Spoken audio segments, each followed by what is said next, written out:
You're going to want to listen to this when you have time, because there's no way I'm going to be able to type it out. Go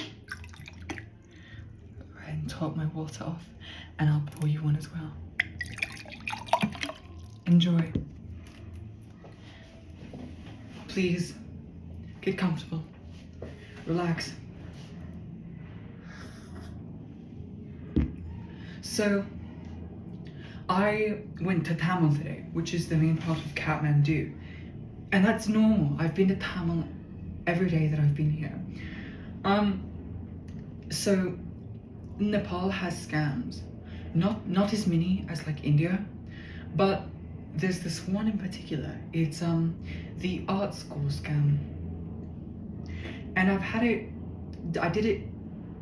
it done once to me the first day I got here. And it's very simple. It's when an individual, like a student, tries to get you to go into an art school where they make art with, very important, with a single hair of a yak.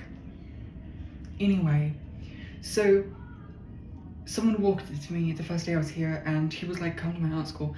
And I learned a little bit of Nepali, so I said, let's go ahead and hoina danyabad, which means no thank you. And he left me alone. But today I went to Tamil.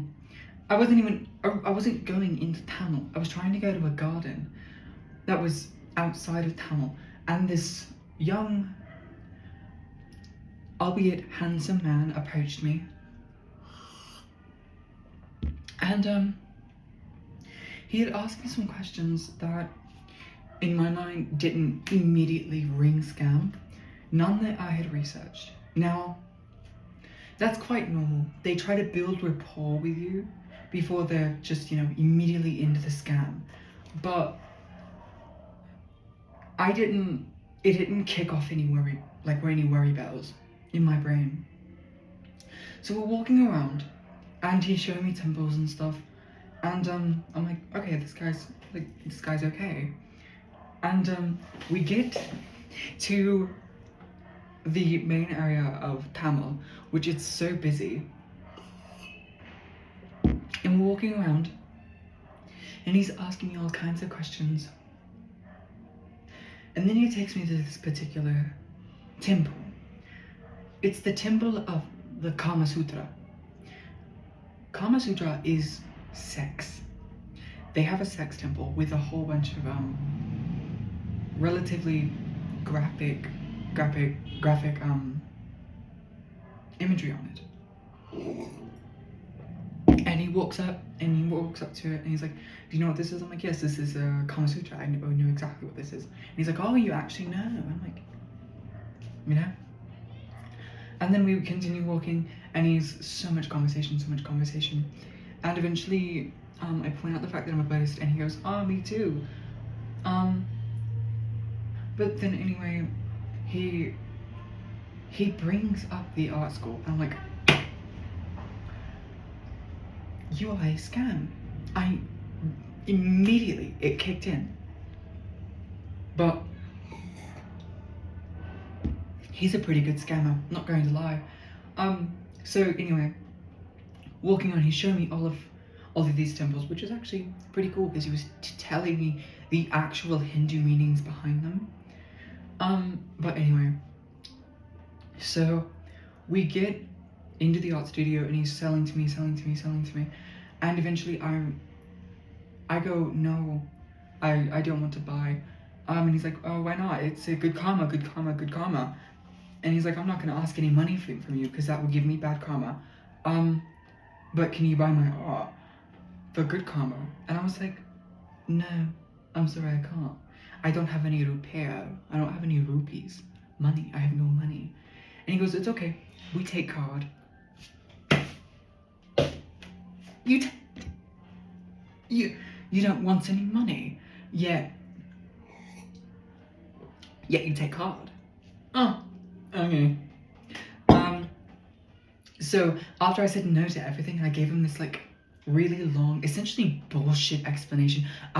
My intuition and my quick thinking skills are god tier in this situation. I made up a story about how I have to be connected and personally find art. And then I give him the example of the big ass tapestry that I have that I purchased from Thailand. I paid 101 United States dollars for that. That is ridiculous money in Thailand to purchase something off of the street. And that's after I bartered them down. The woman was asking like 4,000 baht, which is like 130 US dollars. Anyway, so I said no. And then he walks me out. He looks so sad, by the way. I thought he was going to cry. And I was trying my best to keep it together.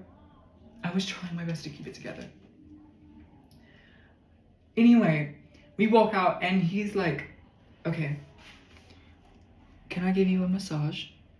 And I'm like,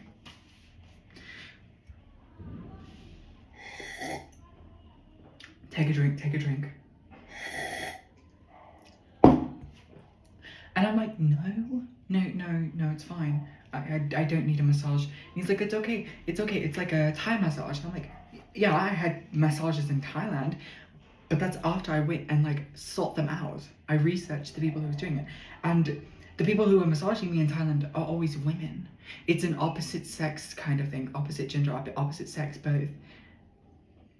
So I'm okay with that.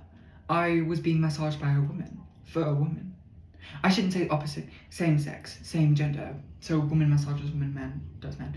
Anyway, that's not in all cases. You can definitely get like some freaky ass erotic massages, but that's not me. So I say no, and he's like, okay, just like a hand massage. I've been practicing, and I'm like, no, thank you. Because, like I said, he wasn't ugly, and you traveling, this is going to place, if you are still here, like, listening to this, 7 minutes in, this is nothing compared to what I just went through. So, anyway, I say no thank you, and then he's like, okay, you know, what about me on Instagram? You have an Instagram? I'm like, fine, I'll give you my Instagram. Free followers, you leave me alone. So I gave him my Instagram, and he's been, you know, messaging me. I've been relatively ignoring it. But anyway, now for the big story.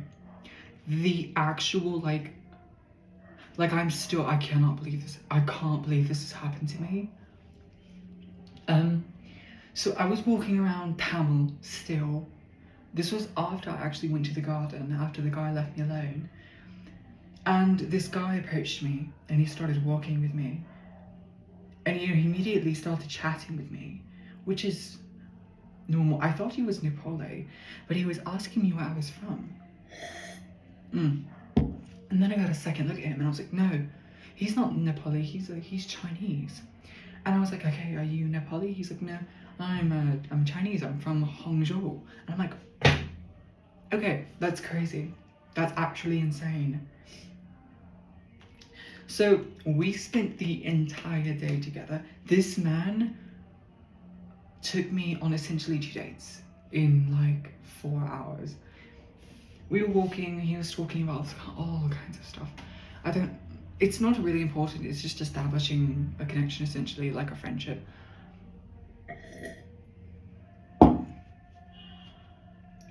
But,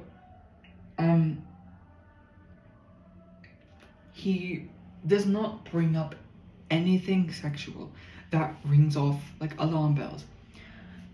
People, when they travel solo like that, this is just like a me thing. I don't like speaking to anyone because it is dangerous for me. But other people like to meet each other. They like to stay in hostels where they all sleep in the same room. Because it helps curb the loneliness that they might feel. But me, I don't prefer it. So it does not ring alarm bells off that someone is speaking to me out in a foreign country. People like making friends. Anyway, we're walking. He doesn't know any Nepali. I have to help him. I have no idea how he has been navigating this city knowing no Nepali.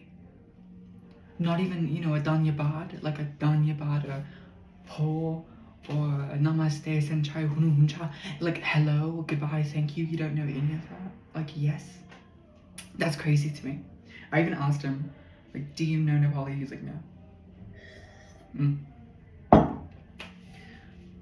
Sidebar, this is, like, within the hour of meeting him, I told him that I was in Taiwan. And then he was like, do you think Taiwan is its own country? You do not ask that to anyone. The Taiwan-Chinese conflict right now is really tumultuous. And I was like, the thing is, I knew he wasn't going to be, he's from Hangzhou, which is mainland China. He's not going to be for sovereignty. I am for Nepali sovereignty. And I explained to him, I was like, buddy, Taiwanese people have their own culture. They identify as Taiwanese. They have an Aboriginal strand of several Aboriginal people of Taiwan, of Formosa. And he's like, So after about a few hours, I asked him, I was like, so how do you feel about Taiwan? He's like, not good, not good. It is a part of China. And I'm like,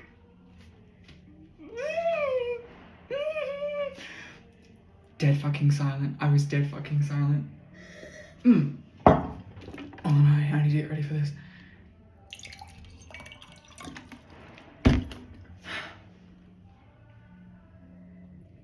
Okay, so he's like, he navigates to his hotel, and he's like, there's a rooftop, we can go have tea. And I was like, okay, that sounds nice. And I was on high alert. I was on very high alert. Mind you, this was after about 5 hours of like conversation, like establishing friendship. He showed me all types of stuff, I've shown him all types of stuff. And I built a bit of trust with him, especially knowing that he's Chinese and knowing how Chinese culture is, doing my own research of China. So back to Satiran. He makes me a tea. This is smart girl behavior. I did 2 smart girl things. Like, I'm very proud of myself for the way that I handled this situation. So we go back to his hotel, and he pours me tea, and he gives it to me. And my first intuition, he's like, okay, now let's go on to the rooftop. And I'm like, okay, all right, I have my tea. It's hot, so I don't drink any of it. And then we're outside talking forever, and he says that I'm beautiful, but not in a way that I'm used to it. Like, I can tell if someone wants me. Stop saying He's showing me stuff. He's actually like pretty cool, and he was not ugly. Like, I don't think I would have slept with him if he were in America, but I maybe would have made out with him. I don't know. He wasn't ugly at all. I took a photograph, like a sneak photograph of him. I'll send it to you.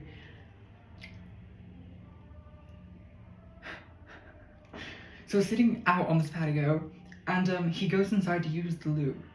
This is my smart girl behavior. Whilst he's using the loo, I make sure I double check to make sure that he is not looking at me at all. And I quickly take the tea and I dump it. I dump all the way until about a quarter is left.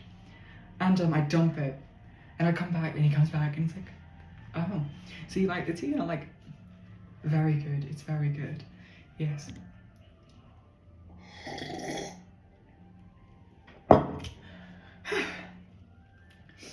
Anyway, he told me also, the second thing that was like smart girl behavior was he told me to leave my bag in the room. I did not leave my bag in the room. I acted like I was going to leave my bag in the room, and I was like, I forgot something, and grabbed my entire bag and brought it with me.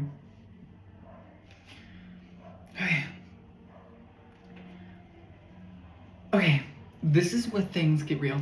15 minutes into the video exactly, we go back into his room and we start chatting about friendship things, you know, and he asked me what kind of music I was going to listen to, like to listen to, and I asked him the same question simultaneously.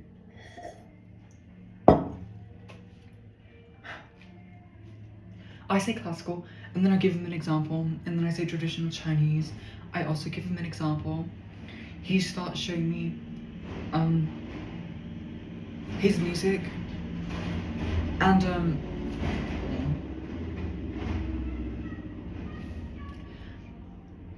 he starts playing what is the equivalent of Chinese smooth jazz. Yeah, so he wasn't showing me his music, he was playing music. So he pulled out a speaker and I'm like, what are you doing? No. So, and then he starts playing music. The lights are off. The lights have been off in the hotel. It was so dim. So, okay. This is where she gets crazy.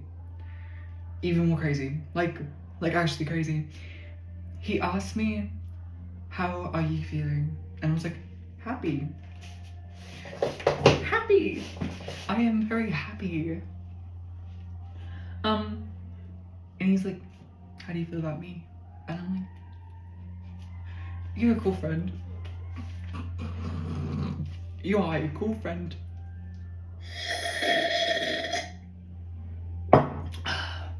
You are a good friend. And he's like, no, you know. I'm like, I don't know. He's like, uh-huh. And then I'm like, okay, think. Because at this moment, he's moved like this. I'm sitting in the chair near the door, like legitimately smiling like this.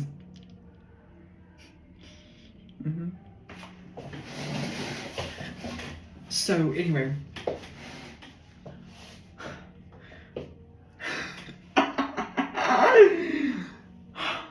my life is not real. I am convinced my life is not real. So he's staring at me, and I'm like, okay, think, Alina, think. What's your favorite number? What's your favorite number? Favorite number? 6 and 8, because it is important in Chinese culture. And then once that, dead fucking silence, nothing but Chinese smooth jazz. Think, girl, think, girl, think, girl, think. What's your favorite color? And he's like, blue. What about you? And I'm like, neon amethyst. He's like, cool. Come sit next to me. And I'm like, and before I know it, he's taken my hand. He stood me up and moved me next to him. And I'm like, we are sitting thigh to thigh, ass to ass, torso to torso, and he's wrapped his arms around me. And I'm like, okay, this is all. Okay. This is okay. This is happening way too fast. Let's slow down. And he's like, yeah. He pushes, he didn't push. I'm going to show you. So we are lying on his bed, right? Okay. I'm sitting like this. He's sitting next to me, and he pushes me back like this actively. I am about to panic. Mind you. Third smart ass girl thing. I told Charlton, I texted Charlton, I'm like, I'm going to this boy's hotel room. I'm in the hotel room. Text me every 10 minutes to make sure that I'm okay. And if I do not respond, you call the Nepali authorities. And he has my location. He has my location. Anyway, so I'm on his bed, like this, and he has pushed me. He is on top of me. He is on top of me. And I'm like, okay. This is insane. And he tries to kiss me. He kisses me here, and I'm like, my lips have disappeared. My lips are gone, And actively, he isn't like fondling me, but I am like, okay, whoa. This was all in like 6-7 seconds. And I'm like, whoa. That's really not okay. He's like, why not? And he's like, oh, whatever, is it me? I'm like, no. Different values. This is the truth. Because I would have been more okay. No, I wouldn't have slept with him in America. But I would have been more open to physical interaction in America. I have a very strict no sex policy when I leave the United States. I don't have sex with anyone, hardly anyway, let alone a stranger in Nepal. That's dangerous and that is stupid. And that's exactly verbatim what I told him. I told him in Mandarin that it's against my values, no. And then he's like, I don't understand. And I'm like, it's okay for you, but it is not okay for me. It is wrong and disrespectful to sleep with people outside of the country. For me, this is just a me thing. When I travel to different countries, it is inappropriate and it is wrong to have sex outside of my own country. I've always been like that. I will always be like that. And he's like, oh, come on, like, I don't understand it. Like, wrong, right, no, wrong, right, you, wrong, me, okay, right, we understanding? So, he, like, moves closer, he, like, puts his head on my shoulder. Okay, back in the bed, we're still on the bed, like this, I'm sitting up, and I'm like, okay, am I going to have to book it? Because if I didn't tell you this, but when he stood up and the drapes, and it was dark, and I'm like, he's going to try to rape me. And I'm going to beat the shit out of him. Because I told him, whilst on the patio, he was like, you look really, really strong. And I was like, don't try it, bud, don't. And that's exactly what I did. And he was like, so why are you so strong and tall? And I was like, because when I travel, it's dangerous. It is dangerous for me to travel solo as a woman. And I need people to know that I can fight and I will beat the shit out of you. And he's like, you're not me, right? You wouldn't fight me. And I'm like, if you posed a threat to me in my safety,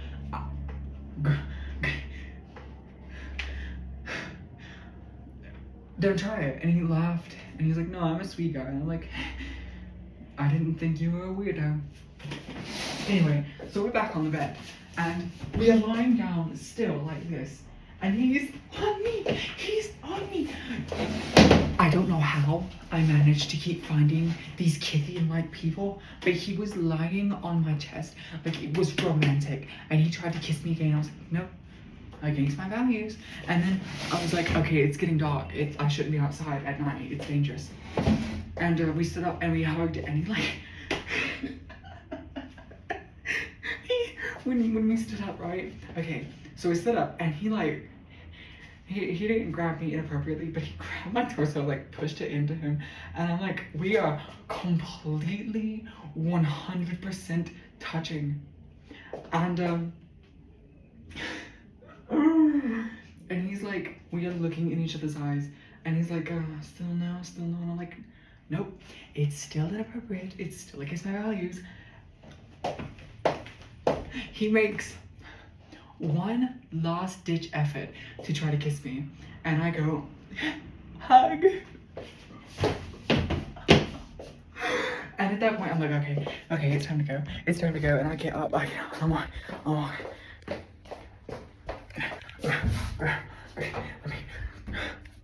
And he walks me out. He was going to walk back to my hotel, I believe, but I got a taxi.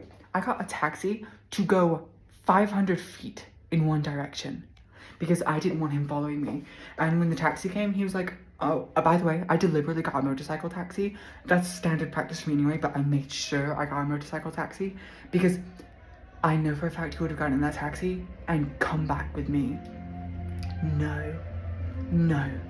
I got a taxi and I literally 500 feet to a restaurant, ate dinner, and now I'm here. And now we're 25 minutes in. Thank you for listening.